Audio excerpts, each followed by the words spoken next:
はいどうも皆さんご機嫌いかがでしょうか。ゲームがあるからギリ来てる山ちゃんと申します。今回は Steam で2023年3月上旬リリース予定の面白そうな作品を紹介していきます。3月のイベントはスプリングセール。開催は日本時間3月17日の金曜日午前2時から24日午前2時までの1週間。毎年恒例の季節セールイベント。多くの作品が割引となるのでチェックしてみてください。私のチャンネルでは今後発売予定の新作ゲームやセール情報を簡単にわかりやすく紹介しております。この動画が少しでもあなたのお役に立てたら幸いです。高評価ボタンとチャンネル登録で応援お願いいたします。それでは日本語対応の作品から見ていきましょう。まずはじめにシステムショック。宇宙ステーションを舞台とした SF アクションアドベンチャー。1994年にリリースされた同名のシステムショックのリメイク作品です。2072年の廃墟と化した宇宙ステーションを舞台に、プレイヤーはコールドスリープから目覚めたハッカーとなって、狂気の AI ショーダンが支配する宇宙ステーションで生き残りをかけ死闘を繰り広げることになります。自我を持ち暴走した AI ショーダン、乗組員をサイボーグに改造し、ミュータントに変異させ、宇宙ステーションを支配し、さらには地球の支配を企んでいます。プレイヤーは人類の破滅を阻止するため、地獄と化した宇宙ステーションの深部を目指して進んでいくことになる物語。ゲームはレトロフューチャーのデザインと現代のテクノロジーを組み合わせたアートスタイルで展開。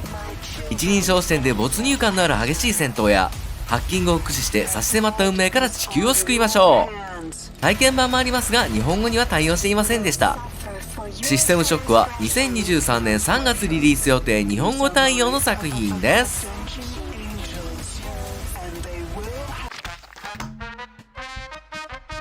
エスプレッソタイクーン。コーヒーショップ経営シミュレーション。プレイヤーはコーヒーショップの経営者となって、店舗の立地選びから外観や内装、ブランドロゴを考え、コーヒービジネスの成功を目指します。本作は日本にあるバス停の喫茶店ではなく、おしゃれでスタイリッシュなカフェを経営。ですので、店の外観や内装も重要な要素。床や壁の色を塗り替え、おしゃれなテーブルや椅子はもちろん、インテリアを設置して映えるカフェを建てれば、ゲーム独自の SNS、インスタグラムのインフルエンサーによる拡散で人気店の仲間入り。また、コーヒーショップの経営だけではなく、3D コーヒーエディターを使ったオリジナルレシピを作ることができ、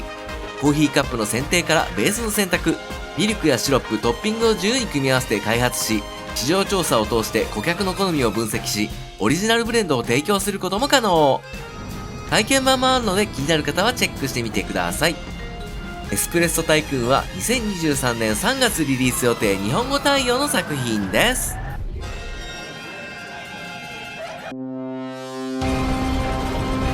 ファントムブリゲード。二足歩行ロボットが戦う単性ストラテジー。本作は2020年11月にエピックゲームズからリリースされている作品です。エピックプレイヤーのレーティングは星 4.6 と高評価のようです。フロントミッションを彷彿とさせるストーリー重視の本作は、圧倒的な敵勢力に占領されかけた祖国を取り戻すため、最後の防衛戦であるロボット兵団ファントムブリゲードの戦いが描かれます。プレイヤーはファントムブリゲードを率いて、敵の拠点を占領して物資やパーツを確保しながらも、ロボット兵団のアップグレードを行いゲームを進めていくオーソドックスなゲーム展開ですが、戦闘はタイムラインを用いたリアルタイムと単性を組み合わせたハイブリッドシステムが本作の特徴。プレイヤーは5秒ごとに各ユニットの移動や攻撃など次の行動予定を計画し、実行に移すことで戦闘がリアルタイムで展開。そしてまた次の5秒間の計画を考えるといったシステムによって、敵の動きを予想し、的確なタイミングで対策を考えるなど、より戦略的なゲームプレイを楽しめます。また戦闘システムだけではなく、豊富に用意された武器での戦闘力向上はもちろん、機体はかなり細かい部分までカスタマイズが可能で、パーツの付け替えによる性能アップ、さらにはパーツごとに見た目も変化するなどかなりロマンを感じさせる作品です。体験版もありますが日本語には対応していません。ファントムブリゲードは2023年3月1日リリース予定日本語対応の作品です。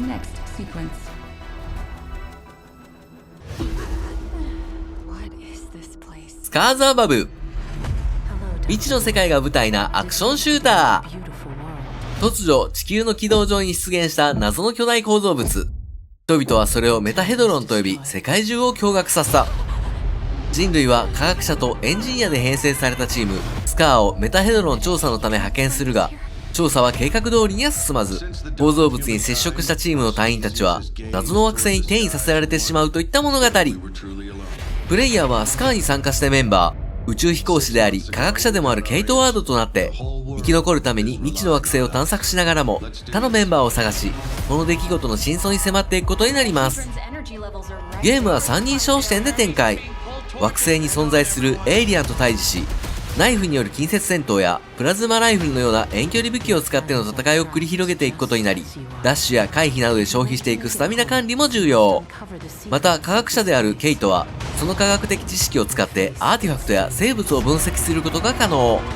知識を増やしていくことでアイテムやガジェットの作成の他に、敵のエイリアンの弱点などを知ることができ、惑星探索や戦いを有利に進めることもできます。未知の惑星を探索していく TPS アクションシューター、スカーズ・アバブは2023年3月1日リリース予定日本語対応の作品です。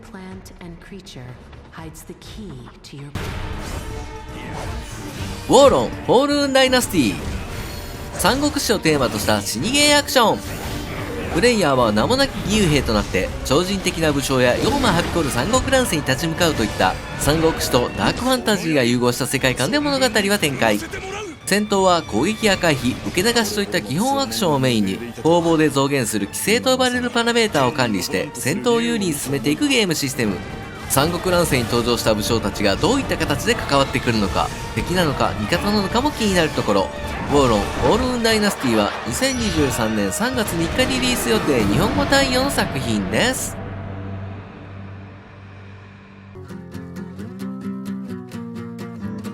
コントラバンドポリス。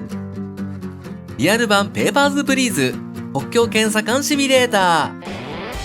ー。共産主義国の国境警備員となり密輸を取り締まるシミュレーターゲームです。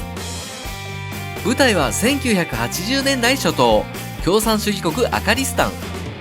プレイヤーは密輸業者がひしめく国境の警備隊員となって入念な検査と必要書類の確認を行い、入国を許可するのかそれとも勾留するのかを判断していくことになります。本作では書類の確認だけでは終わらず、車に何か違法なものを隠しているかもしれないと思ったら車を解体して調べたり、旅行者の荷物が怪しいと思ったら荷物をひっくり返してでも密輸品の摘発を目指します。また国境警備隊の仕事は検問だけではありません。逃走を図った密輸業者の追跡と捕獲やギャングの襲撃など様々な事態が発生します。刻々と変化する国内情勢、アカリスタンの将来は国境警備隊にかかっているかもしれません。アカリスタンに栄光あれ。体験版も日本語で遊べるので気になる方はチェックしてみてください。コントラバンドポリスは2023年3月8日リリース予定日本語対応の作品です。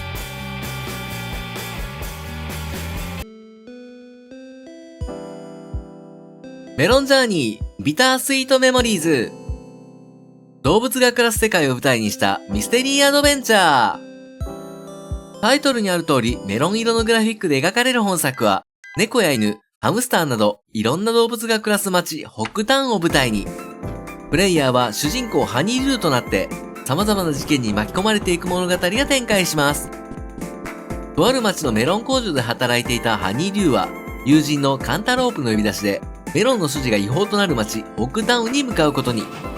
しかし現地で合流するはずのカンタロープは行方不明になっていることが判明し、ハニーリュウは友人を探す中で禁制品であるメロンをめぐる犯罪や多くの謎に巻き込まれていくことになります。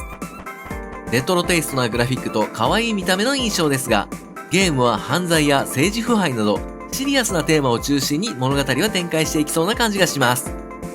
メロンジャーニービタースイートメモリーズは2023年3月8日リリース予定日本語対応の作品です。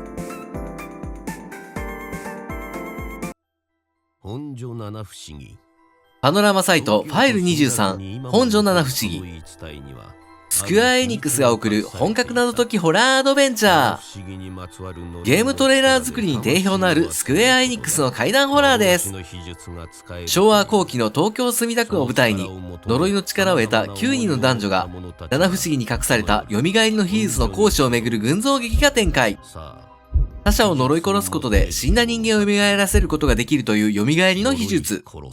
連続変死事件を追う刑事。クラスメイトの自殺事件の真相を求める女子高生。そして失った娘の復讐を誓う母親。その秘術を求める者たち、それぞれの思惑が絡み合い、物語は凄惨な呪い合いへと発展していくことになります。東京都墨田区に江戸時代から伝わる本所七不思議をモチーフにしたホラーミステリー。パノラマサイトファイル23本所七不思議は2023年3月9日リリース予定日本語対応の作品です。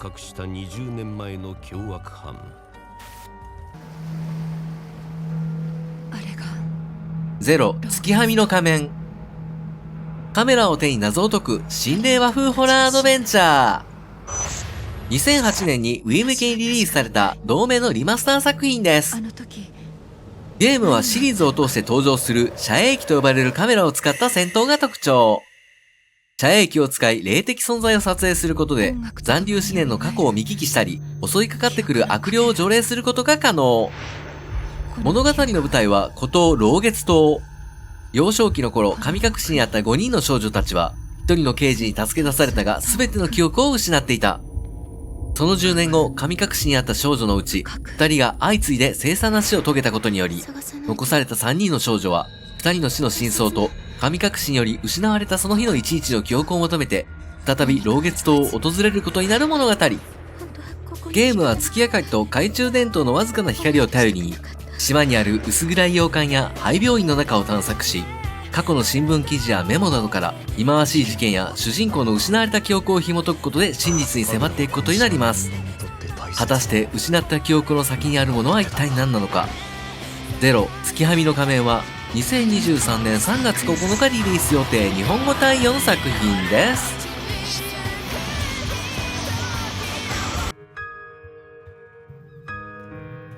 鬼空と風のエレジー。打倒桃太郎鬼アクション。鬼ヶ島での桃太郎との戦いで唯一一人生き残った小鬼の空太。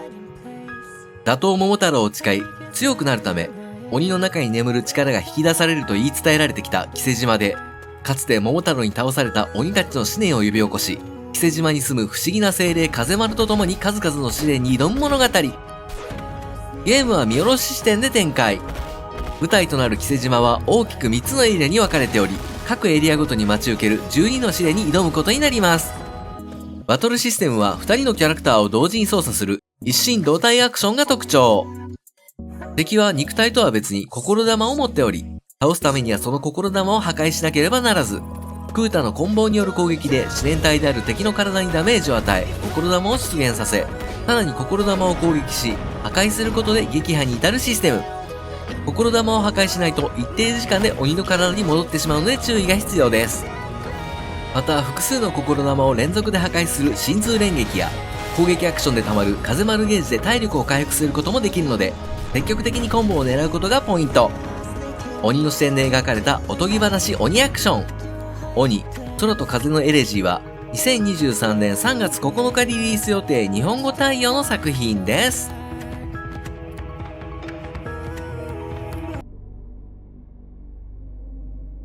クラッシュアーティファクトオブカオス。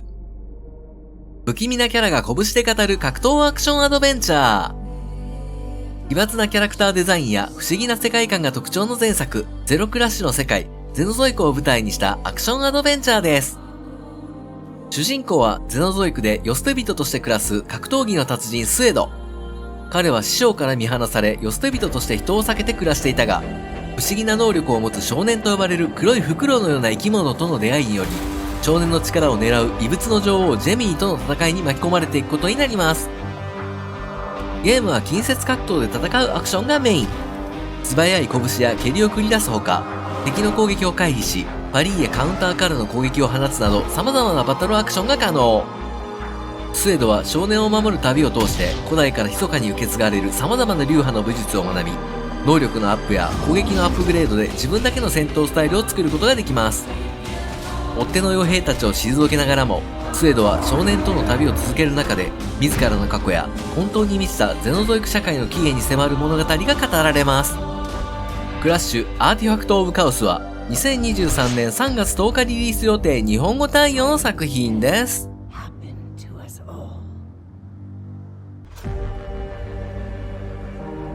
イムメイト、果てなき螺旋。架空の未来都市を舞台にしたターンベース RPG。東洋レトロテイストな街並みと近未来的な建造物が混在する街、神都を舞台に、二人の主人公がこの街で起こる奇妙な出来事の謎に迫る物語が描かれます。ゲームは私立探偵の何がし、そして相棒のエクソシスト、正気の二人の視点を通して物語は展開。この世界は表と裏の2面で構成されており、プレイヤーは表世界では私立探偵何がしとして、情報や知識を集め、神都に隠された謎の解明に挑み、裏世界への入り口となる亀裂を見つけ、裏世界ではエクソシスト正気となって強化と呼ばれる異形のモンスターと戦いながらも、表の世界と裏の世界2つの世界を行き来しながら、隠された謎に迫っていくことになります。裏世界でのバトルはコマンド入力式の単性バトルではあるものの、チームメンバーの体力が共通であったり、詳細はわかりませんが、装備マトリックス、デュアルタレントシステムといった独自の要素が存在し、戦略性のあるバトルが楽しめるようです。また、表世界で探索を担当する何がしは、ただ探索するだけではなく、相手の心の中に入り込み、情報を収集する、マインドハックという要素が存在し、相手の精神世界でカードバトルが展開するなど、奥深い物語とともに様々な要素を楽しめるものになっているようです。イムメイト、果てなき螺旋は、2023年3月10日リリース予定日本語対応の作品です。早く始末しはい、ここからは日本語未対応の作品の紹介です。ワンミリタリーキャンプ。明日の戦士を育成するミリタリーシミュレーション。物語の舞台は邪悪なカリスマ、ドラガンの軍隊によって世界の大半が支配された世界。プレイヤーは最後に残された領土で古びた軍事キャンプを再建し、ドラガンに立ち向かう新兵を募集して訓練し、平和な世界を取り戻す戦いに挑むミリタリーキャンプ運営シミュレーションです。ゲームは戦争ものですが、ユーモアを交えコミカルに描かれており、とっつきやすい印象。ドラガンの捕獲から逃げ延びたホーキンス軍曹の助言のもと、道路も電気も何もない軍事キャンプに施設を建て、明日の戦士を育成していきます。また、キャンプの運営には食料以外にも、医薬品や燃料、弾薬などのリソース管理も重要。キャンプ運営の目処が立ったら、いよいよ新兵の募集と訓練を開始。兵科は歩兵や工兵、砲兵、通信兵、パイロットなど様々。募集した新兵を適性のある兵科へと配属し、訓練を行っていき、育てた兵士はミッションや敵領土に送り込み、ドラガンに支配された地域の奪還を目指します。ワンミリタリーキャンプは2023年3月3日リリース予定日本語未対応の作品です。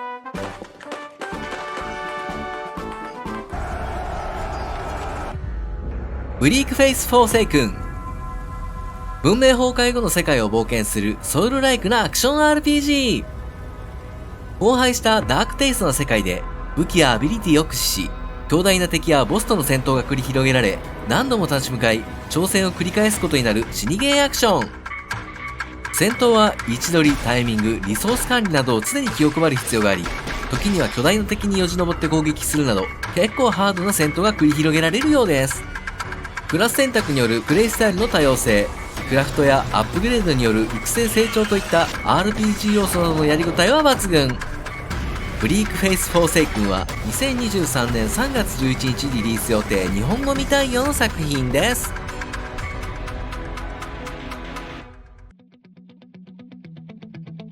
ビッグアンビシャス。ニューヨークを舞台にしたビジネスシミュレーター。プレイヤーは持ち金ゼロ、銀行口座はから、大都会ニューヨークで成功を収めることを夢見る若者となって、アルバイトやゴミ漁りといった底辺の生活から、最終的には街中の大企業を経営し、多くの不動産を所有する成功者を目指すといった成り上がりシミュレーションです。ゲームは自分が労働者となって働く以外に、店舗経営、企業経営、不動産投資、投資ファンドなど、豊富に用意されたビジネスを利用することが可能。いくらお金を稼ぐことができても、時間や健康はお金では買えません。働きすぎると早死にするかもしれないので、食事や十分な睡眠をとるなど自己管理は重要です。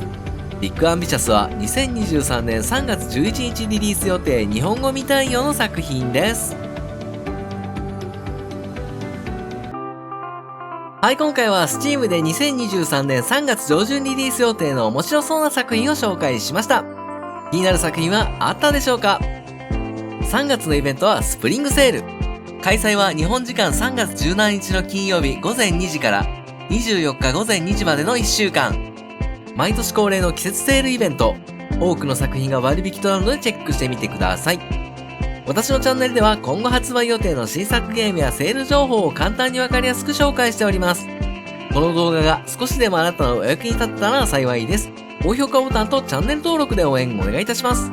本日もご視聴ありがとうございました。皆様明日も良い一日になりますように、次の動画でお会いしましょう。さようなら。バイバイ。